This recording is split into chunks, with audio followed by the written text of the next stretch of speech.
Hello, my friends. I'm Matthew Monk. I'm the General Coordinator of the United Covenant Union.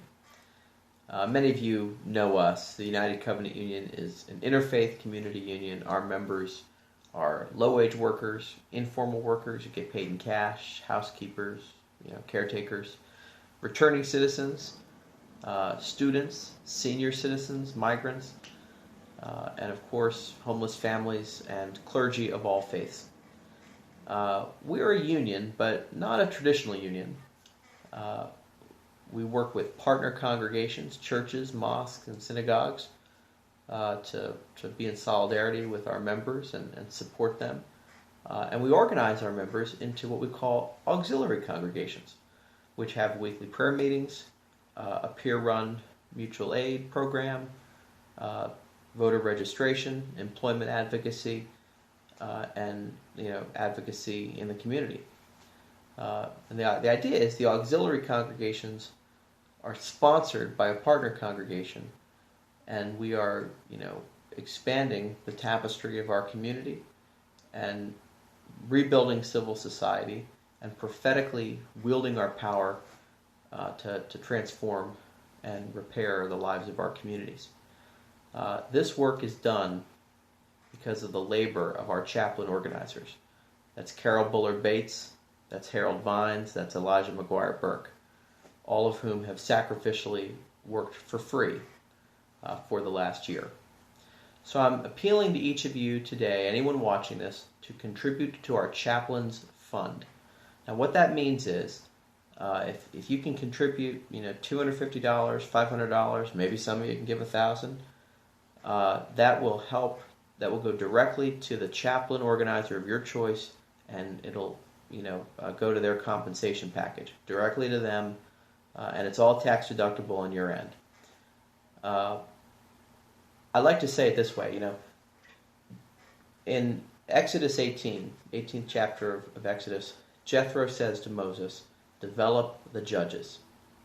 He said, you can't do it all of yourself. You've got to develop leaders among the people. That's how the Israelites went from being slaves to being a nation.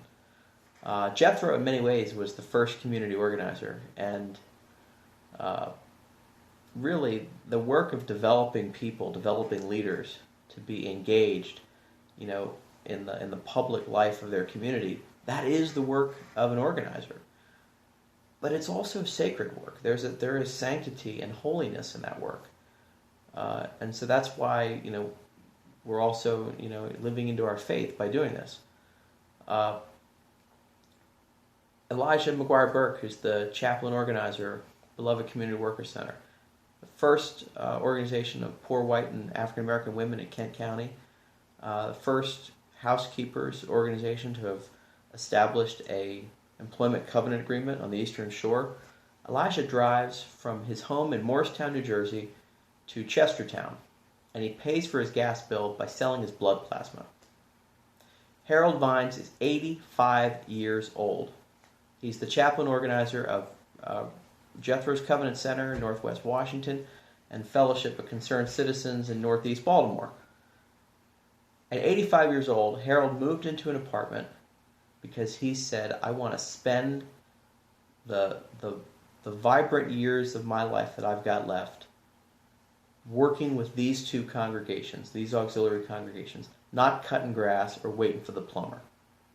Dr. Carol Bullard Bates, who had a storied career in mental health and has been a clergy and has overcome many obstacles in her life, is working with unhoused and migrant informal workers with the Empowerment Faith Center in the Columbia Heights neighborhood of Washington, D.C. And she needs the resources to learn Spanish and to maybe even bring in another chaplain organizer who speaks Spanish, who can work alongside with her. These people have made immense sacrifices. They're committed to this work. They're the hardest working people I've ever met, and honest to God, they followed me into the wilderness when many folks were wondering why I was there. They deserve to get paid. Their labor deserves to be rewarded. They're putting in the hours. They've built, communities of people in pretty tough circumstances. And they don't quit. They don't stop. I mean, you could put a freight train in front of Carol, Elijah, and Harold. The freight train would go the other way. And, say nothing of the wonderful leaders that they've developed. Janet Grimes in Chestertown, Tamira Lawrence in Baltimore, and then just so many others. So I'm asking you to contribute to our Chaplains Fund and provide a sponsorship to Harold, to Carol, to Elijah, maybe even myself, and enable us to continue to do this work in 2020 and in 2021.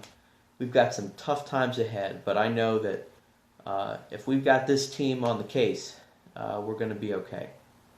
We're going to be okay. So thank you for your support. Please support the United Covenant Union Chaplains Fund. The link is right here below. And please, understand that a gift that you make is not just, paying our salary. It's an investment in our ability to develop other people, our members, our leaders in our auxiliary congregations. In that sense, it's a gift that keeps on giving. Thank you for your generosity, and I hope that we can find a way to work and walk with you in the future. Thank you.